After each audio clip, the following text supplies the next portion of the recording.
हमारी कहानी शुरू होती है एक बहादुर लड़की से जिसका नाम शिन है, जो प्यार और ठुकराए जाने का एक बहुत ही कठिन सबक सीखने वाली है। एक सुबह हम उसे स्कूल के लिए तैयार होते हुए देखते हैं। उसे एक शर्मीली, अंतर्मुखी लड़की के रूप में दिखाया गया है, जो आमतौर पर थोड़ी बिखरी बिखरी रहती है और जिसमें आत्मविश्वास की काफी कमी होती है। लेकिन आज का दिन अलग है। आज उसने अपने बाल बहुत सलीके से बनाए हैं और वह पहले जैसी उपेक्षित नहीं लग रही। यह छोटा सा बदलाव अनदेखा नहीं रहता। जब वह नीचे आती है तो उसका परिवार तुरंत इसे नोटिस कर लेता है। उसकी माँ हैरान होकर पूछती है कि क्या आज कुछ खास है, और मजाकिया अंदाज में पूछती है कि आज उनकी खूबसूरत बेटी इतनी सजीदजी क्यों है। शिन शर्म और घबराहट से भर जाती है। सब कुछ नकारते हुए जल्दी से वहां से निकलने की कोशिश करती है, लेकिन उसके पिता भी बात को यूं ही छोड़ने वाले नहीं होते। वह उसके पीछे पीछे आते हैं और बार बार पूछते हैं कि आखिर बात क्या है। शिन और भी ज्यादा घबरा जाती है और तय कर लेती है कि इससे पहले कि उससे उसका राज खुल जाए, वह भागकर स्कूल चली जाएगी। वह उन्हें कुछ भी नहीं बताने वाली है, क्योंकि वह जा रही है अपने प्यार का इजहार करने। वह लड़का जो इतने समय से उसके दिल में बसा हुआ है, उसका नाम है सोमा। जब वह स्कूल पहुंचती है तो उसकी हालत बेहद नाजुक होती है। वह उस जगह इंतजार कर रही होती है जहां दोनों ने मिलने का तय किया था। उसका दिल जोर जोर से धड़क रहा होता है और उसे डर सताए जा रहा होता है कि कहीं वह उसे मना न कर दे। लंबा इंतजार करने के बाद आखिरकार सोमा उसके सामने आता है और पूछता है कि उसने उसे क्यों बुलाया है। एक पल के लिए शिन का मन करता है कि वह सब छोड़कर वापस चली जाए, लेकिन फिर वह खुद से कहती है कि उसे बहादुर बनना होगा, शेरनी बनना होगा। वह हिम्मत जुटाती है और किसी चमत्कार की उम्मीद करते हुए अपने दिल की बात कह देती है। वह उससे कहती है कि वह उससे प्यार करती है, लेकिन जिस बात से वह सबसे ज्यादा डर रही थी वही हो जाता है। सोमा किसी भी तरह की नरमी दिखाने के बजाय उसका बेरहमी से मजाक उड़ाने लगता है। वह उसके रूप और उसके स्वभाव पर तंज कसता है। वह उसे तिरस्कार भरे शब्दों में कहता है कि पहले जाकर आईने में खुद को देखे, फिर उससे ऐसे शब्द कहने की हिम्मत करे। वह साफ साफ कह देता है कि वह कभी भी चश्मा लगाने वाली शिन से प्यार नहीं कर सकता। वह यह भी जोड़ देता है कि अगर उसे उसका बॉयफ्रेंड बनने का ख्याल भी आता है तो पहले उसे अपनी शक्ल सूरत ठीक करनी चाहिए। उसके शब्द बिजली की तरह शिन पर गिरते हैं। वह वहीं की वहीं पत्थर की मूर्ति बनकर खड़ी रह जाती है, न हिल पाने की हालत में और न ही कुछ सोच पाने की। सदमे और शर्म से उसका दिल पूरी तरह टूट जाता है। उसे यकीन ही नहीं होता कि जिस इंसान को उसने सालों तक चाहा और पूजा, वही उसे इतनी बेरहमी और सबके सामने ठुकरा सकता है। यह घटना उसकी जिंदगी को पूरी तरह बदल देती है।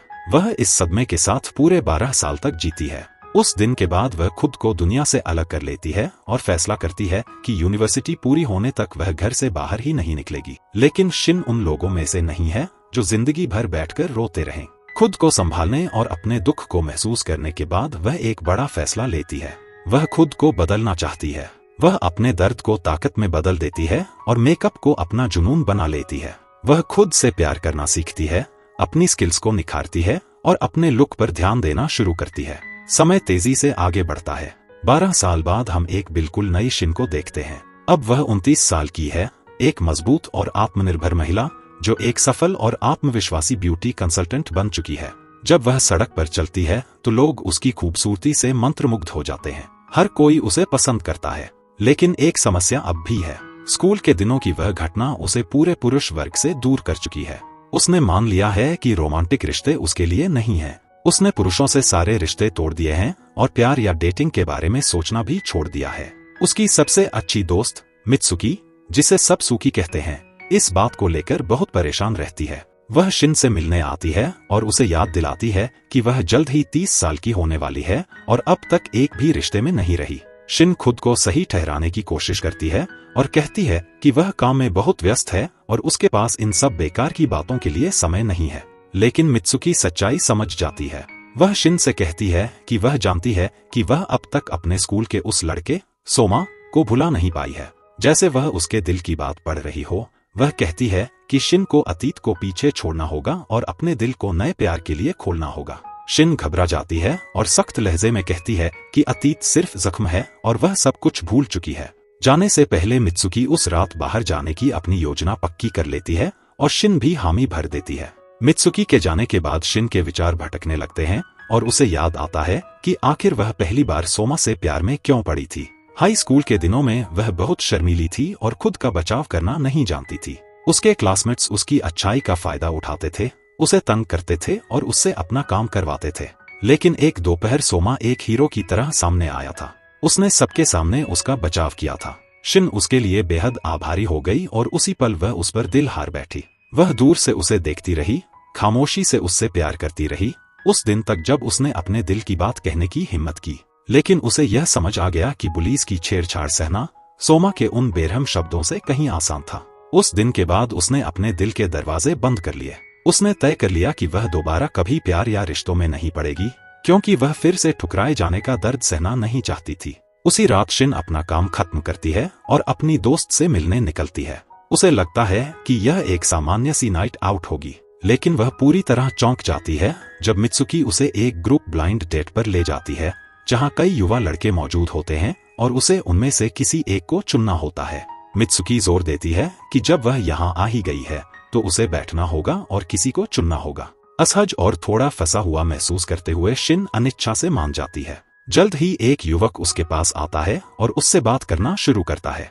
जब उसे पता चलता है कि शिन कभी किसी रिश्ते में नहीं रही तो वह हैरान रह जाता है। वह उसकी तारीफ करते हुए कहता है कि वह कितनी खूबसूरत है और ऐसी लड़कियां आमतौर पर बहुत पॉपुलर होती हैं। वह उसे इम्प्रेस करने की पूरी कोशिश करता है और शिन को भी उससे बात करके अच्छा लगने लगता है। डेट खत्म होने के बाद जैसे ही शिन जाने लगती है, उसकी नजर वहां मौजूद एक शर्मीली सी लड़की पर पड़ती है जो शायद उससे कुछ पूछना चाहती है। लेकिन इससे पहले कि वे बात कर पाएं, वही लड़का बीच में आ जाता है और शिन से उसका नंबर मांगता है। खुद को एक दूसरा मौका देने का फैसला करते हुए शिन उसे अपना नंबर दे देती है। वह फिर सुझाव देता है कि वे सब मिलकर कहीं और ड्रिंक के लिए चलें। शिन देखती है कि वह शर्मीली लड़की अब भी वहीं खड़ी है, तो वह उसे भी साथ चलने के लिए बुलाती है। लेकिन जैसे ही वह ऑफर देती है, वह लड़की अचानक भाग जाती है, जिससे शिन हैरान रह जाती है। तभी वह लड़का एक बेहद क्रूर टिप्पणी करता है। वह शिन से कहता है कि उसे उस लड़की के बारे में भूल जाना चाहिए। वह बताता है कि वह लड़की बदसूरत है और उसे खुद इसका एहसास है, इसलिए खुद का ख्याल रखने के बजाय वह हर बार मर्दों को देखकर भाग जाती है। वह और उसका दोस्त उस लड़की की शक्ल का मजाक उड़ाने लगते हैं। उनके शब्द सुनते ही शिन का पुराना ज़ख्म फिर से हरा हो जाता है। उनकी सोच बिल्कुल वैसी ही होती है जैसी सालों पहले सोमा की थी। उसके अंदर भयानक गुस्सा उबलने लगता है और वह खुद पर काबू नहीं रख पाती। वह उस लड़की का बचाव करने लगती है जैसे हमला उसी पर हुआ हो। उसी समय मित्सुकी वहां पहुंचती है और उसे शांत करने की कोशिश करती है, लेकिन सब बेकार जाता है। भावनाओं से टूट चुकी शिन वहां से भाग जाने का फैसला करती है। मित्सुकी उसके पीछे दौड़ती है और उससे पूछती है कि आखिर हुआ क्या है। शिन टूट जाती है और रोते हुए बताती है कि वह फिर से ठुकराए जाने से कितनी डरती है। वह कहती है कि उसे डर है कि कहीं वह जो थोड़ा सा आत्मविश्वास उसने पाया है वह भी खत्म न हो जाए। वह आंसुओं के साथ स्वीकार करती है कि बाहर से चाहे वह कितनी भी बदल गई हो, अंदर से वह अब भी उसी पल में जमी हुई है। वही लड़की जिसे सालों पहले सबके सामने शर्मिंदा किया गया था। उसे डर है कि अगर किसी ने उसकी पुरानी तस्वीरें देख ली तो सबको पता चल जाएगा कि वह पहले कितनी बदसूरत थी और वह फिर से सबकी नजरों में गिर जाएगी। यह कहकर वह अपनी सदमे में डूबी दोस्त को वहीं छोड़ देती है और चली जाती है। घर पहुंचकर भी शिन अतीत और अभी अभी हुई घटना के बारे में रोती रहती है। गुस्से और दर्द में वह अपना बैग दीवार पर फेंक देती है। टक्कर लगने से एक पुरानी तस्वीर नीचे गिर जाती है। जब वह उसे उठाती है तो देखती है कि वह उसकी और मित्सुकी की हाई स्कूल के दिनों की फोटो है, जिसमें उसका पहला प्यार सोमा भी मौजूद है। उसका चेहरा देखकर वह और भी ज्यादा टूट जाती है और खुद से पूछती है कि इतने सालों बाद भी वह उसे क्यों नहीं भूल पाई है। गुस्से में और अतीत का दरवाजा हमेशा के लिए बंद करने की चाह में वह तस्वीर को फाड़ने का फैसला करती है। लेकिन सच्चाई यह है कि जैसे ही वह फोटो फाड़ती है, अतीत का दरवाजा बंद नहीं होता बल्कि सचमुच खुल जाता है। उसके सामने एक अजीब सा तेज हवा के साथ घूमता हुआ टाइम पोर्टल बन जाता है। वह कुछ समझ पाती इससे पहले ही वह उसके अंदर खिंच जाती है और समय में पीछे पहुंच जाती है। वह खुद को अपने पुराने हाई स्कूल में पाती है, ठीक उसी दिन जब वह बदनसीब तस्वीर ली गई थी। वह अपनी आंखों पर यकीन नहीं कर पाती। वह सोमा को क्लासरूम में देखती है और चीख पड़ती है, यह सोचकर कि यह जरूर कोई डरावना सपना है। अगली सुबह जब उसकी आंख खुलती है तो उसे लगता है कि सब कुछ बस एक सपना था। वह उठकर तैयार होने जाती है, लेकिन जैसे ही वह चारों ओर देखती है उसके होश उड़ जाते हैं। वह अपने पुराने कमरे में होती है। उसकी जवानी का कमरा, उसकी पुरानी चीजें, उसका चश्मा और आईने में दिखता उसका बिखरा हुआ रूप। वह अब भी यही सोचती है कि वह सपना देख रही है, लेकिन सच्चाई यह है कि वह सचमुच अपने अतीत में लौट चुकी है। उसी पल उसकी माँ कमरे में आती है, जो उसे देखकर पूरे 10 साल छोटी लग रही होती है, और उसे चेतावनी देती है कि वह स्कूल के लिए लेट हो रही है।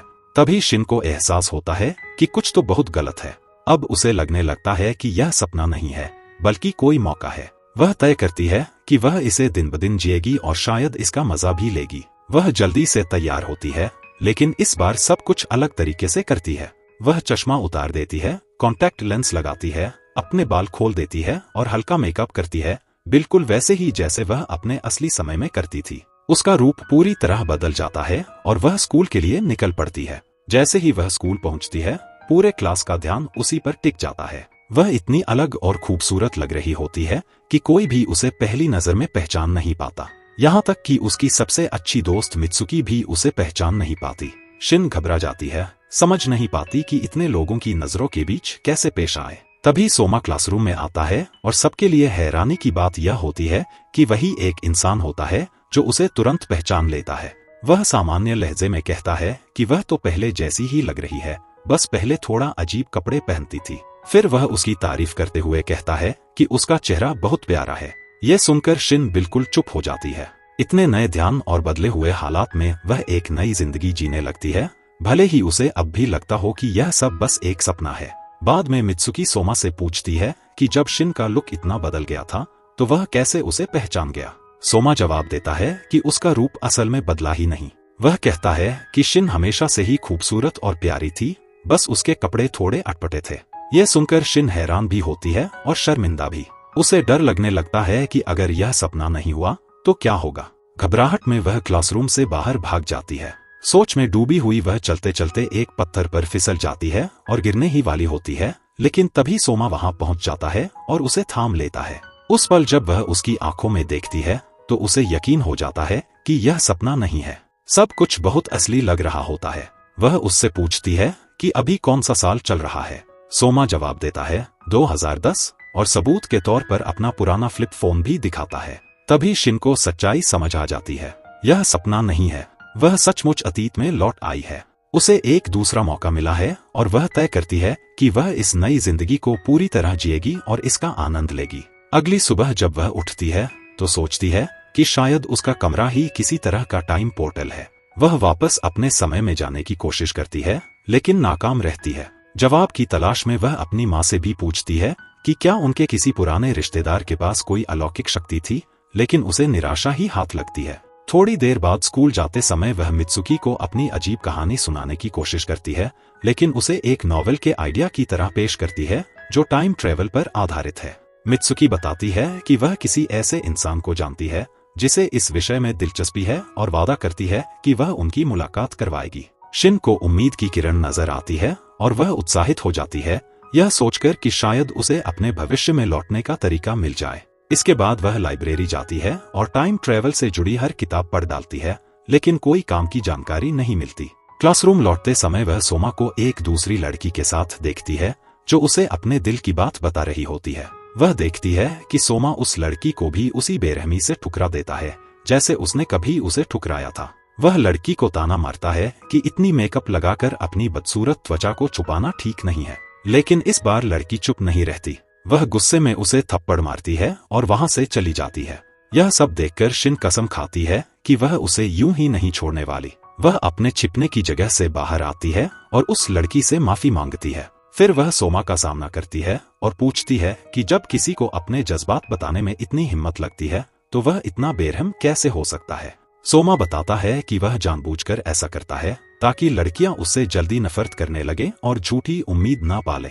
शिन उसकी बात नहीं समझ पाती और उससे और सवाल करती है। सोमा बताता है कि मिडिल स्कूल में एक लड़की लंबे समय तक उसके पीछे पड़ी रही थी। उसे उस लड़की से प्यार नहीं था, लेकिन उसे दुख न पहुंचे इसलिए उसने उसका प्रस्ताव स्वीकार कर लिया। बाद में जब उसने उसे छोड़ा तो उसे बहुत चोट पहुंची।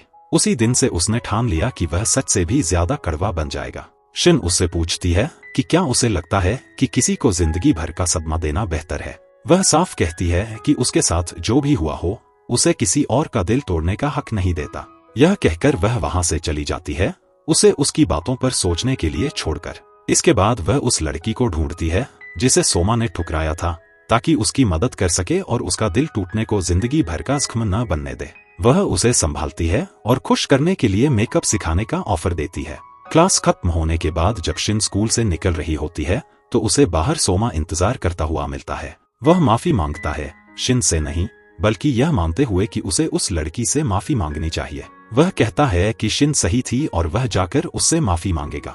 वह आगे बताता है कि वह घमंडी या आत्ममुग्ध इंसान नहीं है। उसे कभी कभी खुद समझ नहीं आता कि लड़कियां उसमें दिलचस्पी क्यों लेती हैं, जब दुनिया में उससे कहीं बेहतर लड़के मौजूद हैं। वह कहता है कि वह ऐसा इसलिए करता है ताकि लड़कियां उसे भूलकर किसी ऐसे इंसान को ढूंढे जो उन्हें सच में प्यार करे, और ताकि वे खुद का ख्याल रखना भी सीखें। शिन उसकी बातें सुनकर सोचने लगती है कि शायद सालों पहले उसने भी उसे इसी वजह से ठुकराया था। तभी वह उससे कहता है कि उसने नोटिस किया है कि वह बदल गई है, ज्यादा मिलनसार हो गई है और हर वक्त मुस्कुराती रहती है। यह सुनकर शिन शर्म से अपना चेहरा छुपाने लगती है, जिसे देखकर सोमा हंस पड़ता है। दोनों साथ बैठकर दोस्तों की तरह बातें करने लगते हैं। मजाक में सोमा उसके और करीब आने लगता है, लेकिन तभी मित्सुकी आ जाती है और सवाल करने लगती है। माहौल अजीब हो जाता है और घबराकर सोमा वहां से चला जाता है। मित्सुकी मुस्कुराते हुए शिन से पूछती है कि क्या उसे उससे प्यार हो गया है, और यह भी कहती है कि जब से उसने चश्मा उतारा है उसका व्यवहार काफी अजीब हो गया है। शिन मित्सुकी और सोमा की नजदीकी देखकर चौंक जाती है और पूछती है कि वे दोनों एक दूसरे को इतनी अच्छी तरह कैसे जानते हैं। मित्सुकी बताती है कि वे पड़ोसी हैं और एलिमेंट्री स्कूल से साथ पढ़ते आ रहे हैं। वे इतने करीब हैं कि कभी कभी वह उसके घर पर रुक भी जाती है।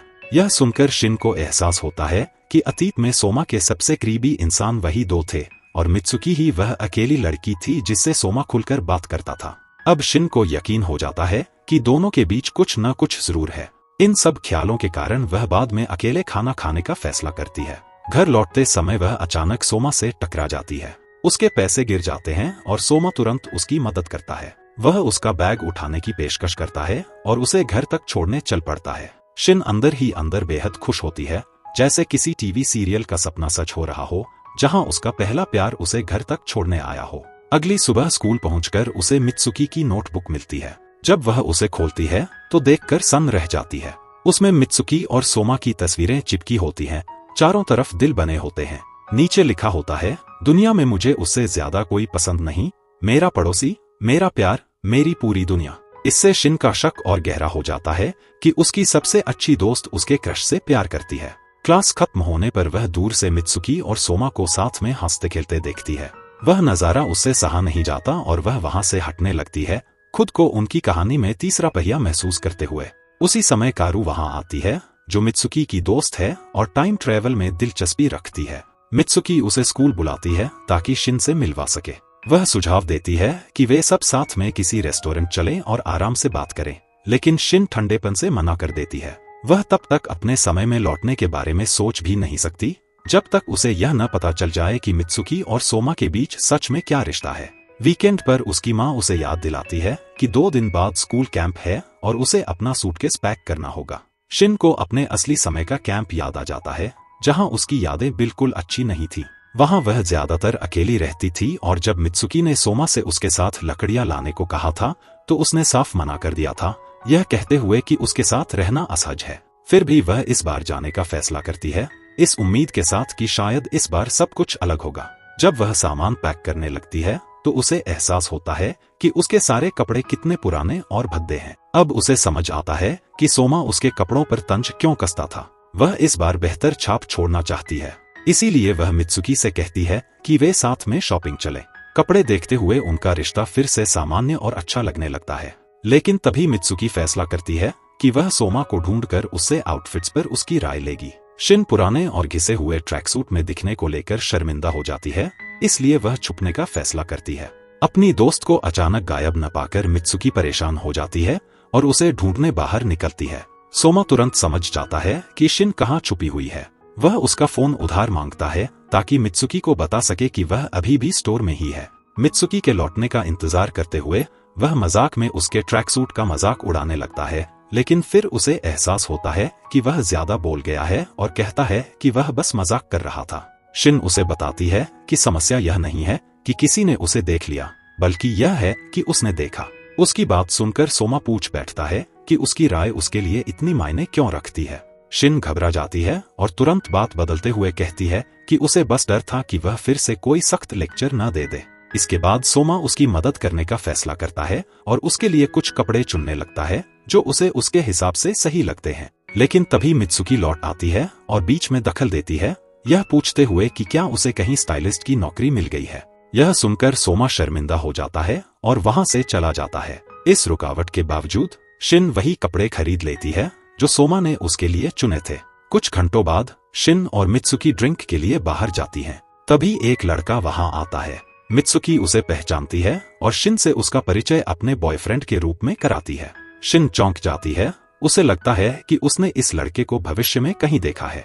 यह जानकर उसके दिल में उम्मीद जागती है, अगर मित्सुकी का बॉयफ्रेंड है तो शायद वह सोमा से प्यार नहीं करती।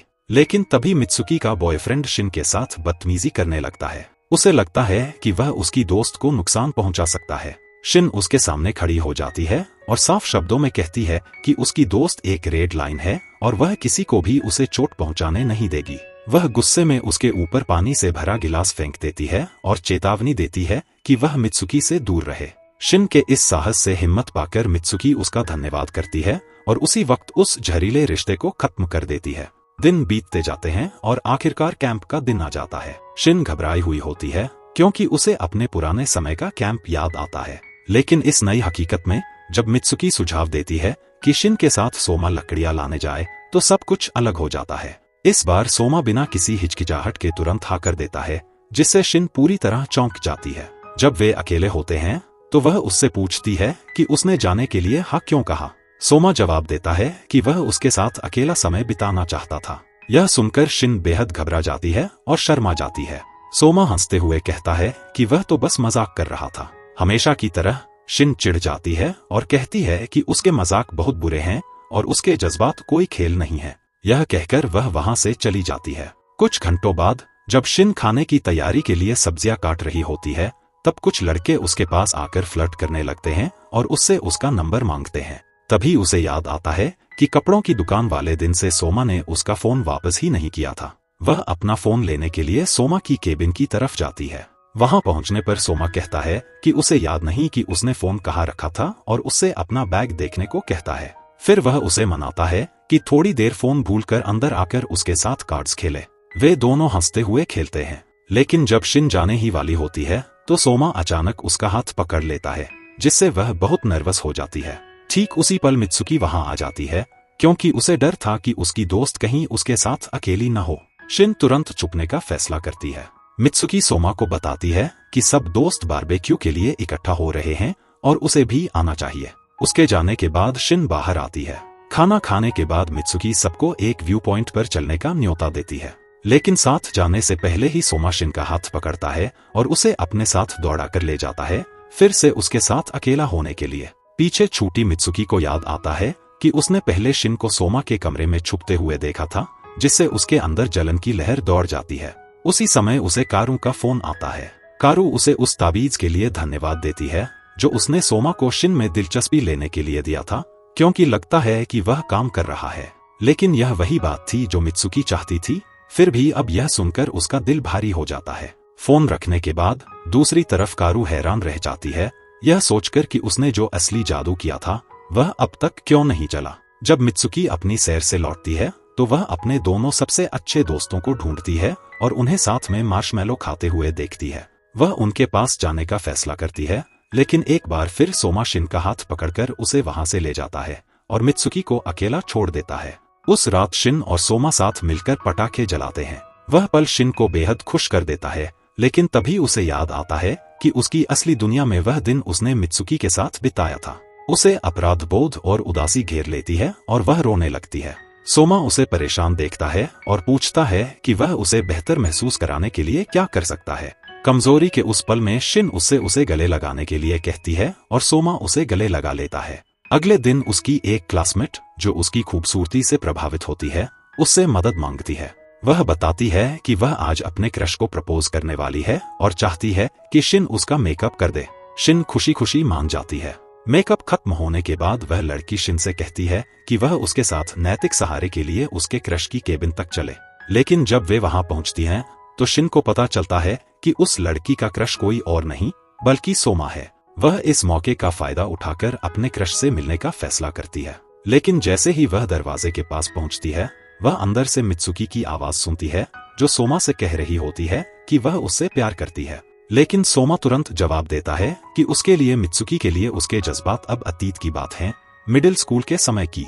वह उसे याद दिलाता है कि उसी ने उसे ठुकराया था। वह यह भी कहता है कि उसने उससे दूरी इसलिए बनाई थी क्योंकि वह उसे शिन की तरफ धकेल रही थी और वह नहीं चाहता था कि वह बीच में दखल दे।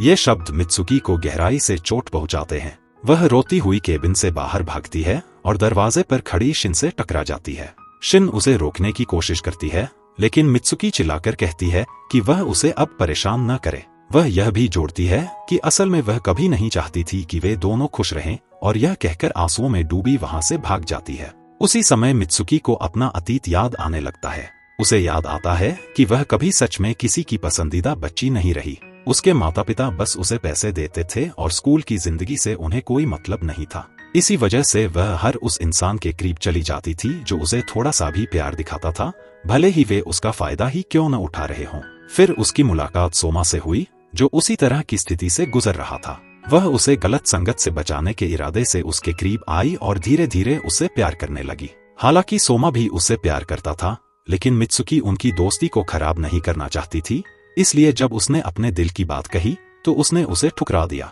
फिर उसे याद आता है कि कैसे उसकी दोस्ती शिन से हुई थी। एक दिन शिन ने एक टीचर के सामने उसका बचाव किया था जो उसका अपमान कर रहा था। उसी दिन से वह उसकी इतनी आभारी हो गई कि दोनों जुदा न होने वाली दोस्त बन गईं। यह सब याद करते हुए मित्सुकी फूट फूट कर रोने लगती है। तभी शिन वहां पहुंचती है और उससे बात करना चाहती है। शिन सच बता देती है कि वह भी सोमा से प्यार करती थी लेकिन उसे डर था कि कहीं उनकी दोस्ती टूट न जाए और वह दोनों को न खो दे। फिर वह एक आइडिया देती है ताकि उनकी दोस्ती हमेशा बनी रहे। वह कहती है कि दोनों सोमा के सामने अपने दिल की बात रखें और जिसे ठुकराया जाए वह बिना किसी कड़वाहट के इसे स्वीकार कर ले। यह योजना मित्सुकी को मना लेती है लेकिन अफसोस जब वे दोनों उसके पास जाती हैं तो मित्सुकी को ठुकरा दिया जाता है। और जैसे ही शिन की बारी आती है और सोमा जवाब देने ही वाला होता है तभी कारू, जो उनके रिश्ते से जलन महसूस कर रही होती है, एक जादू कर देती है। एक अजीब नीली रोशनी चमकती है और शिन के सामने एक टाइम पोर्टल खुल जाता है इससे पहले कि वह सोमा के असली जज्बात सुन पाती। इस अजीब घटना के कारण शिन को लगने लगता है कि सोमा का इजहार ही वह ट्रिगर है जो उसे उसकी असली दुनिया में वापस भेज देगा। इसलिए वह उसे बीच में ही रोक देती है और कहती है कि वह इस विषय को कुछ समय के लिए भूल जाए। यह सुनकर सोमा पूरी तरह हैरान रह जाता है क्योंकि उसे लगा था कि यही वह चाहती थी। दिन बीतते जाते हैं और शिन फिर से स्कूल लौट आती है लेकिन अब वह हर बार सोमा को देखकर उससे दूर रहने लगती है। वह नहीं चाहती कि वह अपने जज्बात जाहिर करे और उससे पहले ही वह अपनी हकीकत में लौट जाए बिना यह समझे कि असल में हो क्या रहा है। अकेलापन महसूस करते हुए मेकअप आर्टिस्ट शिनकारू, जो एक फॉर्च्यून टेलर है, उसे कॉल करने का फैसला करती है। जब वह उससे मिलती है तो वह उसे अपनी पूरी टाइम ट्रेवल की कहानी बता देती है। कारू उसे बताती है कि उसके हिसाब से वह एक पैरेलल यूनिवर्स में पहुंच गई है जो उसकी असली जिंदगी से अलग है। वह यह भी कहती है कि अगर वह अपनी हकीकत में लौट गई तो इन दिनों में जो कुछ भी उसने जिया है वह शायद सब खो देगी। कारू यह भी इशारा करती है कि शायद अपने पहले प्यार को डेट करना ही उसे उसकी दुनिया में लौटने की चाबी हो सकता है। इसी बीच कैंप के दौरान शिन द्वारा की गई शानदार मेकअप की वजह से उसकी क्लासमेट इतनी पॉपुलर हो जाती है कि अब उसकी सारी क्लास उसे भी मेकअप सिखाने के लिए शिन के पास आने लगती है। दूसरी तरफ शियोन इस बात को लेकर परेशान हो जाती है कि शायद सोमा उसके हालिया ठंडे व्यवहार के बारे में क्या सोच रहा होगा। इसलिए वह खुद उससे मिलने का फैसला करती है और उससे माफी मांगती है कि उसने उसके जज्बातों का ख्याल नहीं रखा। वह बताती है कि उसके ऐसा बर्ताव करने के अपने कारण हैं। सोमा इसे बहुत अच्छे से समझ लेता है लेकिन फिर अचानक वह उसके करीब आकर उसका हाथ पकड़ लेता है जिससे शियोन बहुत घबरा जाती है। अनजाने में कुछ क्लासमेट्स उन्हें हाथ पकड़े हुए देख लेते हैं और देखते ही देखते पूरी क्लास में यह अफवाह फैल जाती है कि दोनों डेट कर रहे हैं। जैसे ही शियोन क्लास में आती है सब लोग उसे सवालों से घेर लेते हैं जिससे वह काफी परेशान हो जाती है। दबाव में आकर वह सबके सामने चिल्ला देती है कि उसे सोमा पसंद ही नहीं है। यह बात सोमा सुन लेता है और उदास चेहरे के साथ वहां से चला जाता है। इसी वजह से मित्सुकी अपनी बेस्ट फ्रेंड के पास आती है और उससे पूछती है कि आखिर चल क्या रहा है और वह सोमा के साथ इतना अजीब व्यवहार क्यों कर रही है। तब शियोन आखिरकार उसे पूरी सच्चाई बता देती है कि वह समय में पीछे चली गई है। उसके हैरानी की बात यह होती है कि मित्सुकी तुरंत उस पर भरोसा कर लेती है। उसकी मदद करने के लिए वह उसे काओरू के पास ले जाने का फैसला करती है ताकि इस रहस्य का हल निकाला जा सके। मित्सुकी को याद आता है कि उसने पहले काओरू से शियोन की कन्फेशन के लिए जादू करने को कहा था और उसे यकीन होता है कि इसका टाइम ट्रेवल से कोई न कोई रिश्ता है। लेकिन जब वे काओरू से सच पूछती हैं तो काओरू मान लेती है कि उसने वास्तव में शियोन पर एक श्राप डाला था ताकि उसकी कन्फेशन फेल हो जाए। यह सुनकर मित्सुकी को बहुत गुस्सा आता है और वह काओरू से अपनी दोस्ती तोड़ देती है और वहां से चली जाती है। इसके बाद मित्सुकी शियोन को सलाह देती है कि सबसे अच्छा यही होगा कि वह सोमा को सारी सच्चाई बता दे ताकि वह उसके व्यवहार की वजह समझ सके। जब शियोन सोमा को टाइम ट्रेवल और श्राप के बारे में सब कुछ बता देती है तो वह बिना किसी हिचक के उस पर विश्वास कर लेता है। वे तय करते हैं कि फिलहाल उनका कोई ऑफिशियल रिश्ता नहीं होगा, लेकिन वे फिर से एक दूसरे के और करीब आने लगते हैं। दिन बीतते जाते हैं और एक रात जब मेकअप आर्टिस्ट पढ़ाई कर रही होती है तो एक क्लासमेट आकर उससे कहता है कि अगर वह किसी को डेट नहीं कर रही है तो उसे उसके साथ बाहर जाना चाहिए। यह बात सोमा सुन लेता है और गुस्से में उस लड़के को अपने बैग से मार देता है। फिर उदास होकर वह शियोन से कहता है कि जब तक उनका असली रिश्ता नहीं होगा तब तक दूसरे लड़के उसके पास आते रहेंगे। इसी वजह से वह अगला कदम उठाने का फैसला करता है और उसे किस करने की कोशिश करता है, लेकिन शियोन डर जाती है और उसे धक्का दे देती है। इससे सोमा नाराज हो जाता है और वहां से चला जाता है। उसे जाते हुए देखकर शियोन को बहुत बुरा लगता है। वह उसे ढूंढने निकलती है और जब उसे पाती है तो पंजों के बल खड़े होकर उसे किस कर लेती है। उसी पल उसे एहसास होता है कि वह अपनी असली दुनिया में वापस नहीं लौटी है। अब शांत होकर सोमा फिर उसके पास आता है और इस बार उसे ठीक से किस करता है। अगली सुबह शियोन अपनी दोस्त को पिछली रात की सारी बातें बता देती है। मित्सुकी बहुत खुश हो जाती है और उनके लिए एक डबल डेट प्लान करती है जहां चारों लोग खूब मस्ती करते हैं। लेकिन उसी रात जब शियोन घर लौट रही होती है तो उसे काओरू उसके दरवाजे पर इंतजार करती हुई मिलती है। वह बात करने का एक मौका मांगती है और बताती है कि उसे शियोन को उसकी दुनिया में वापस भेजने का तरीका मिल गया है। काओरू समझाती है कि श्राप तोड़ने का एक ही तरीका है, शियोन को फिर से पूरे दिल और पूरी सच्चाई के साथ सोमा से अपने जज्बातों का इजहार करना होगा ताकि सोमा भी अपने दिल की बात कह सके। यह सुनकर शियोन हिचक जाती है क्योंकि अब वह इस नई दुनिया से बेहद प्यार करने लगी है और यहाँ से जाना नहीं चाहती। लेकिन काओरू उसे जल्दी करने के लिए कहती है और समझाती है कि उसकी वजह से इस यूनिवर्स के सभी लोगों की जिंदगी बदल रही है क्योंकि वह इतिहास को ही बदल रही है। यह सोचकर शियोन का दिल बहुत भारी हो जाता है। अगली सुबह जब मेकअप आर्टिस्ट स्कूल पहुंचती है तो वह एक टीचर को सोमा से कहते हुए सुन लेती है कि उसने सिर्फ उसके लिए विदेश जाकर पढ़ने का फैसला बदल दिया है और अब वह जापान में ही रहेगा। यह सुनकर शियोन डर जाती है क्योंकि उसकी असली दुनिया में सोमा विदेश चला गया था। उसे एहसास हो जाता है कि वह सच में अपने पहले प्यार की जिंदगी बदल रही है। दुखी लेकिन मजबूत होकर वह फैसला करती है कि उसे फिर से उससे अपने जज्बातों का इजहार करना होगा ताकि सब कुछ ठीक हो सके। लेकिन जब वह कन्फेस करती है तो सोमा वैसा जवाब नहीं देता जैसा उसने सोचा था। उसे कुछ अजीब लगता है और वह कहता है कि उसे सोचने के लिए थोड़ा समय चाहिए। उसी वक्त दूर खड़ी मित्सुकी सब कुछ सुन रही होती है। थोड़ी देर बाद वह शियोन के पास आती है और बता देती है कि वह जानती है कि शियोन अपनी दुनिया में वापस जाना चाहती है।